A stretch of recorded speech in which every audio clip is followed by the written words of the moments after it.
You must bring that child to the forest. The day you were born, you were married to A 60-year-old witch. a 60-year-old witch that was the grandmaster witch. She found a python coiled around the baby.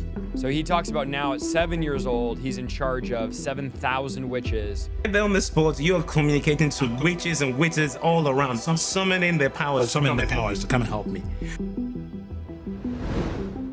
The time has finally come. This is one of the most crazy testimonies you've ever heard and I've ever heard. And I've had a lot of interviews. I've done hundreds of podcasts, hundreds of interviews, and this is one of the craziest testimonies. I'll probably eventually invite him on the channel. This video's 3 hours. It has like 6 million views. It's gone crazy viral. The title is Ex-Satanist and High-Ranking African Warlock Encounters Jesus.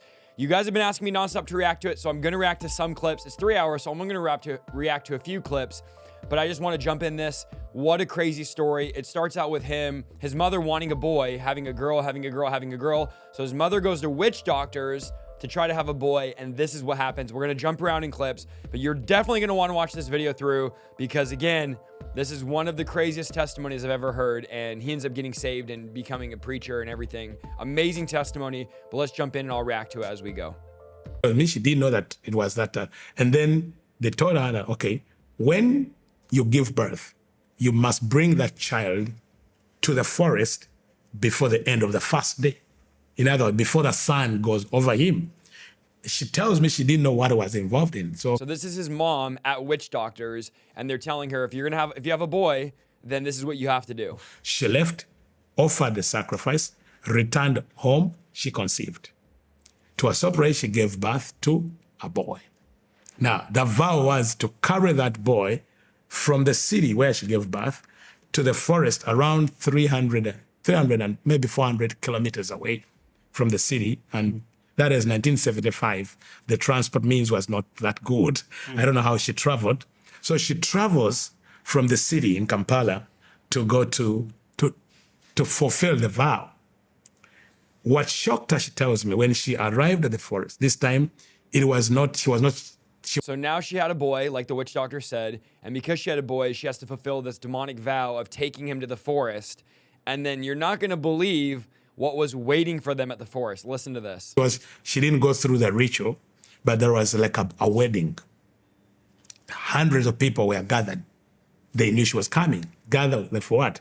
And she realized it was now going to be the wedding of her one-day-old son and the 60-year-old woman. So, for those of you watching, I don't know if you understand what he's just said.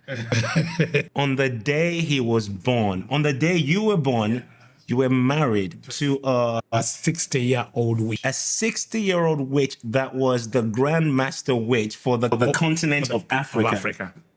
That is mind-blowing. And you know, what so this was the told witch, me, as he said, overseeing Africa, and he gets married to her at 1 day old. That is insane. Guys, this stuff is real. It's happening. If you haven't read the book, He Came to Set the Captives Free, it's definitely not for children. That book explains the depth of witchcraft and how real this stuff is. And these witches are dedicating their kids when they're born. Like, why are we not dedicating our kids to God when they're dedicating their kids to Satan? It's absolutely crazy. And I'll link this full video, of course, down below in the description so you guys can check it out. The guy interviewing him, James Aldirin, is an awesome preacher. I preached with him before. He's a great man of God, awesome preacher. And I'll make sure I link all their stuff below. the wedding was conducted by the witches of the continent first, and then the bishop of the diocese also came and conducted the wedding between this one-day-old boy and a 60-year-old woman in the forest. Wow. So, that was also when she told me, "Say, are you sure?" I said, "Yes." Bishop so-and-so, which I knew. Later I'll share how he got involved in my life. And now he moved me from that same bishop, from the witchcraft to the occult, because they are different. So for her, when she reached there were all these people, the celebrations from different parts of the continent had come to the forest for the wedding. That is so crazy. Hundreds of people came because the head witch of Africa was going to marry a one-day-old boy. That's so crazy. Now, according to her, that was the moment where this woman, the witch, was to transfer her powers to the boy, the one-day-old boy. Now, I was 1 day old. I didn't know what was happening. So after the ritual, after the ceremony, days of celebration and what, the wedding, the marriage is conducted, the covenant and all the sacrifices.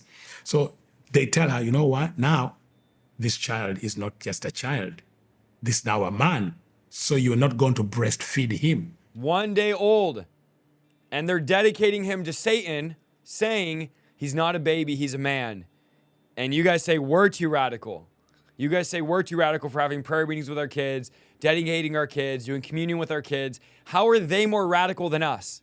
How are these witches and witch doctors more on fire, more radical, more bold than the American church? Or not even the American church. We know the American church is not radical, but the church in general, guys, we got to step it up. If Satan's kingdom is at this level, we are so below the level. He is somebody's husband already. Wow. And she told me that in her mind, she said, well, okay, I'll go home. These people will not be there. I have to breastfeed my child. You know, I've suffered a lot. I've paid the price. I have done all this. Like he was treasuring this child. So she returns home. When she went home, my father said, where have you been? She said, okay, I had all this and this. Wait, so did your father not know what she was doing? He didn't know. He did not know. I didn't know. Because when she left hospital, she just went to the... Crazy. So my father, where's my wife? She's looking around. So when she appears, where have you been? So he had no idea that she was this deep in her passion to find a boy or to get a son. He didn't. The only thing he knew, my mother could disappear for days and he didn't know where he has gone. So when she returned home, she says, I was a baby. She put me in the baby cot in the bed, then go dress up, clean up, and then come and breastfeed the child. And when she returned, she found a python coiled around the baby. What? The python. What? Guys, this is my first time watching these clips. I just picked a few of the clips in the timestamps. She came back to breastfeed him, and there was a python wrapped around him. That's insane. Yeah. And she says crazy. she could not come near because of the python. So she ran out. So demonic. The people of the village came around. My father came around. They could see the snake, and no one could come in. Could they not kill the snake? I don't know why. So she says for 30 days, for 3 months, she could not come near me. So What? was the python wrapped around you every day, all day, 24/7? 24/7. That So she is says, insane. What is this? 90 days. He says a python was wrapped around him. she didn't breastfeed me. She didn't. That's crazy. She didn't come near me. The whole village could come and just peep in, and then there was rumors around that this woman gave birth to a child and a snake. Now, I heard those rumors when I was growing up. It was the talk of the town in their community. You know, that child is a twin. They could say, he's a twin, he was born with a snake. But my mother says, no, she didn't give birth to a snake. The snake just came when she came back to the house. Now, I don't understand how this was done. So after 3 months, my father left. Now, he picked the 6 girls and left the home. She remained alone. Okay, you can watch the full thing. I want to go to the next clip here. Again, this is just crazy radical. So you are like in charge of our territory. So I wasn't. So he talks about now at 7 years old, he's in charge of 7,000 witches in Africa. In charge of southern Uganda and northern Tanzania. So like that was a region, which is called the Kagera-Katonga region. And we're going to also watch how he got saved. Again, I'm giving you guys a recap and my own thoughts, which I don't have many thoughts besides this is crazy how God can save a person like this and use him. It's amazing. But I'm just giving you my thoughts on some of these clips, and then we'll go to where he got saved. Kagera is a river. So they divide the nations by rivers or by mountains. So say from this river to this river is your territory. So I'm made in charge of that territory when I'm 7, the youngest. 7. When I was 7. And did you say you were in charge of 5,000 witches? Over 7,000. Over 7,000 witches. Over 7,000. And I was 7 years old, he's in charge of over 7,000 that witches. as a 7 years, when I was 7 years. So, and when you are made territorial, leader in the territory, your first assignment is to destroy the one you're taking over from. Wow. So you have to destroy and kill all his priests and his witches destroy everything, even him, for you to do that. So was that So he's saying in order to take over the territory, he has to destroy the other witches and warlocks that are over that territory, which if you read the book, He Came to Set the Captives Free, she talks about killing other witches, fighting other witches in the spirit realm, and how these witches all fight like each your other. first act of murder, so to speak? Yes, the first assignment, because the kingdom of darkness is about destroying. The devil came to kill, destroy, and rob. So you destroy others for you to reign. So the one who is in charge knows if another one is coming, they're coming to fight and kill. So there's that destroying. So I take over the territories, and they say this. I remember they would say, "This boy is wicked." Others, like, they had that human side of years old. them, like pity and love, though they were in witchcraft. But now me, who didn't have any emotion, like raised without emotion, raised without a family, raised in bitterness, raised in anger, in rage, in all kind of hatred. So I could not feel anything like pity, like mercy, and what. So when you killed them, you did it by spiritual means, spiritual, obviously attacking them in dreams, sicknesses, all sort of things, and they knew they were in a battle with you. With me. Because now they know another prince is rising, has to destroy the others. So they attack, you attack. And then if you are able to destroy them, let them, when they die, then you take over the territory. So I took that territory for only 2 years. After 2 years, I had finished my assignment. And then I am made to be a trainer. Crazy how he's assigned to certain areas and certain witches. This whole interview blows my mind on how organized and how serious and how big Satan's kingdom is. We always think Satan's like hiding under a rock or something, but it's like, man, they have this whole organized structure to Satan's kingdom and these people working in witchcraft, and we're totally blind and oblivious to it. Of other witches. Or whoever wants to be trained. Trained in anything. In occultism. In occultism. In astral projections, in what. So by this time, you're 9. I'm 9. So I'm now beginning to be a trainer. As I said that, So at 9, he's starting to train other people. So let's watch this clip here. I did not attack. This is talking about using demonic powers against other people. I did not fight. But whatever I did, I ended up being converted. That was the meeting that caused you to be converted. However, you did succeed. I'm coming on that. Okay. He did succeed in breaking that church's prayer meeting, and the way he did it would blow your mind. So you need to listen to this. Anyway, carry on. Yeah. So when I returned home, in that meeting, we were given books, big books that had been written about each member of that group. What? You have to listen to this. This is crazy. They're given books about people in a prayer group, a church group, to study them, to destroy them. Listen to what he says right here. You can't make this stuff up. This is crazy. Books about their background, their weaknesses, their history, their families, in order to read them, to not at least find out what is the pattern in their background, which we can use at least against one. So like they had investigated their families, their foundations. You were given books of research for each person in the whole group. The young man, the pastor, the book I was given was 500 pages. So he is a witch doctor, a warlock, doing spells against churches and causing prayer groups to split up. And he gets a book of 500 pages. This is crazy stuff about the pastor so he could destroy the pastor. 500 pages of research about this guy. That's how serious this is. Ugh. About him. Like 10 generations behind him. To know, to read and say, read this and find out what are the patterns, what are the... 10 generations in. See, so sometimes when we teach, we say, the Bible says the enemy runs to and fro. He also runs up and down generational lines, finding any legal ground. That's crazy. 500 pages. So I had to read and see patterns in the ancestors in his life. Crazy to think that there's probably a book like that with these Satanists and witch doctors and warlocks about me. Ugh.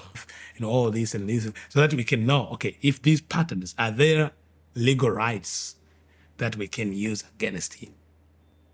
Wow. Are there things I can use against him or among the members? So one of the lady who was the one who could see in the spirit, had an issue. though in covenant, had an issue of unforgiveness. She was bitter towards her mother. And I remember when we were going to say, okay, this one will be a gate. Let's try this one. Let's don't attack. Let's go and see. Wow. So one of the prayer group ladies had unforgiveness towards her mom, and these warlocks said this will be the one we get If through we the can door. use this bitterness to break their covenant, because this we can trace, it has been in the generation, and her and the mother are not okay. So that she's bitter towards the mother. And by the way, the mother was dead by that time, but the mother died when this intercessor, who is a seer, remained wounded. So the woundedness and the bitterness, after investigating, we realized, okay, I think let's try. So I returned to Uganda. I called my trusted girls. I had girls I used to work with. I said, we have this assignment. If we win this, all of us are going to be elevated worldwide. We're going to take titles. We're going to become like grandmasters if we win. But if we fail, for me, if you fail, the sacrifice we'll take from you will be your mother. Wow. So they say, either you lose your mother or you win this battle. Because I had that attachment, though my mother, so they said, okay, your mother. And each one of them had to offer a relative, with a father, a brother, someone that if you fail, that one will die. You were sent back, so you're saying each of the people in the team you gathered had to offer a relative as well? Yes. So they basically have to say, if we don't break up this church or prayer group, our family member we offered up has to die, or we have to succeed. So that's how serious they are about destroying churches and prayer meetings. So I return, I sit with them and get a strategy. After I'm Okay, so you guys can keep watching this. I'm going to go to the clip of him getting saved because, again, I'm just doing a recap of this video. There's so many timestamps and so much stuff in here, I can't cover it all. But let's go to now him getting saved. So I had forgotten that at that moment because I felt anger. I would have remained calm and confident and move on my work. But now, because I felt the pride in me, they are so proud. So I felt like she is challenging me, and I felt angry. So in my mind, I'm like, what can I do? Can I kill her here? Or can I This is about a girl that's ministering to him, praying for him. He wants to now kill her because he's feeling that pride and demons rise up. blind her? Or can I make her mad? And I could do that in a few minutes, just a few seconds. I've ever done that in several lives. So I knew I could turn to her, project into her eyes, and make her mad. So I said, okay, let me make her mad. She's going to undress, walk naked through campus until I return. So I turned to her to do that in my mind. And then when I looked at her eyes, to project to her eyes, flashes of light, bolts of light were coming from her eyes and were hitting me like thrice. I said, what have I seen? I look at the guy again. I'm hit. Then I don't.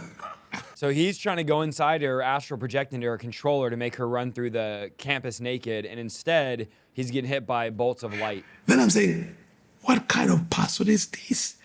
I've found many thousands, bishops, pastors. What kind of this? So I look at this another time, and every time that flash hits me, the powers disappear. She hits me, the power, and she's not saying a word, just looking at me. Wow. Then I knew, now it's battle. Now it's battle. Because I had never encountered such kind of power. I never seen. And what kind of girl was this? I just thought it was just a young lady. So I really now had to summon support, project and call witches and wizards in the territory, all those that were serving under me. Right there on the spot, you're communicating to witches and wizards all around, summoning their powers. Summoning the powers to come and help me. So in just a few minutes, 600 of them are around me. She cannot see them, but they are now around me. They are invisible to her. But me, I know I have. Wow. So he summoned 600 other witches and warlocks through astral projection to fight this girl, this young girl that's like so much ministering to him. An army of 600. So what I need to do now is all of the 600 form together and attack her at once. In that 600 forces join into one. So I have to be bold enough to look at her one more time and then project, then all the 600 can attack. So she's standing there, and the Lord just told her, she told me later, the Lord told her, be still and know that I'm God. Wow. And then the Lord told her, be calm. So in all this, I'm closing my eyes, I'm looking at her. She maintains a smile. Wow. It's like the smile that's like saying, I'm in charge. And she's just looking at me. So I look at her, and now I want the 600 to come at her, to attack her. And where she's standing, I'm not seeing her. I'm just seeing a pillar of light connecting into heaven. Wow. In a place. And then I look into the pillar of light. A man, now I know it's Jesus, he's looking at me. Wow. Just look at me. So Jesus the moment appears where she's standing in a pillar of light. That's crazy. Eyes touched my eyes. I saw the 600 taking off in 600 direction, screaming and running, including Lucifer himself. He was present. I didn't know that time. They were, like I could see, and I'm just saying all these demons from childhood are leaving instantly just by a look. You know, there's this thing people say that there's a wrestling between Jesus and Satan. It's impossible. Satan and his demons cannot fight when Jesus appears. Wow. He said Satan and his demons can't fight. It's no wrestle with Jesus. That's crazy. No, he can't. Yeah. They can't. There's like, people, the devil is attacking Jesus. It's impossible. No. It can't. It can't. Why? Every knee bows and every tongue. So when he appears, Satan cannot put up a fight. There's no wrestling between the two. He has to run away. He has to go. And I don't know where he goes, but he has to go because I saw that moment. He just looked at me. No wrestling, no fight, no shouting, no like fire and what. Just looked at me in that pillar of light and everything. But you were disarmed. Disarmed. You fell on the floor. So I'm standing. Oh, you're standing. Okay. I'm standing. So but my eyes closed because now for the first time, I'm demonless. No demon, no spirit on me. I'm like human. Wow. So I opened my eyes to look at him and say, what kind of person is this? Now, when I opened my eyes another time, the pillar is not there. The man is not there. The girl is standing there. You get what I'm talking about? So, and now I just know I'm disarmed. I'm in fear for the first time in my life because I don't have a spirit. This guy's been, since he's 1 day old, married to a 60-year-old witch, 7 years old, was over thousands of witches, been in witchcraft his entire life, and now here he is, disarmed and scared of this girl that's missing. I look at her, and then the Lord tells her, go to him. She begins to walk towards me, and every step she takes is like an earthquake. I could feel the ground. The Lord is causing me to know who she is in the spirit. She's a giant. Wow. So she's moving and the ground is shaking, the foundation is shaking. Steps, then she comes near me and I cannot run away because I've been now arrested. I can't, my feet are bound, I can't run away. And I'm in fear. I don't know what she's gonna do to me. So she looks at me and then she gives me a hug. That was my first hug in life at 24. Wow, his first hug in his life was 24 years old. This testimony, guys, I've never heard a testimony this crazy. This is crazy. I had never been hugged. So she hugs me and she says, James, Jesus loves you. And you don't know what that word did to me. I felt like all my faculties were being formed. For the first time in life, I cried. That was the first time I cried. The first time you cried? I cried at 24. So she gives me this hug and I begin crying and she began crying. But the cry is like a baby and a mother getting back a baby. So she's holding me tight and I'm crying like a baby and she's also crying and I don't know what's going on. But during the cry, there's love. All my emotions are being revived. It's like I'm becoming human the first time. Wow. So she's hugging me and then After minutes of crying and crying, then by the time some other students are gathering around us, And they're wondering what's going on. and they're saying, this is a witch, we know him. This is a believer, Christian. And they are hugging and they are crying. So they're wondering, who is capturing? Who's converting who? Who is converting? And so they're forming a circle around me. Oh my word. So after the cry, I'm crying, then she says, James, what do you want? Then I remember I told her, I need Jesus. Wow. Then she tells me, talk to him. Tell him. So I said, Jesus, I want to serve you. I don't know why I said that. I want to serve you.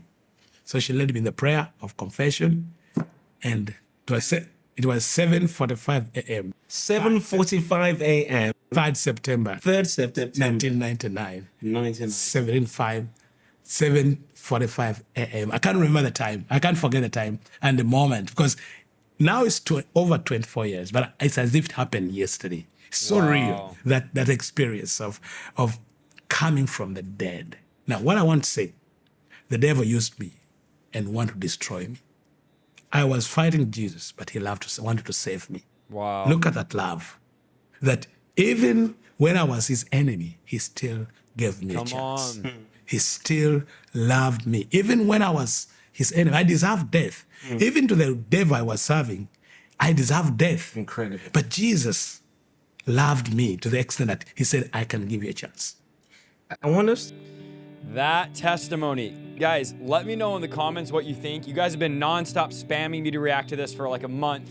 Let me know what you think of that testimony. I'm speechless. What a powerful story.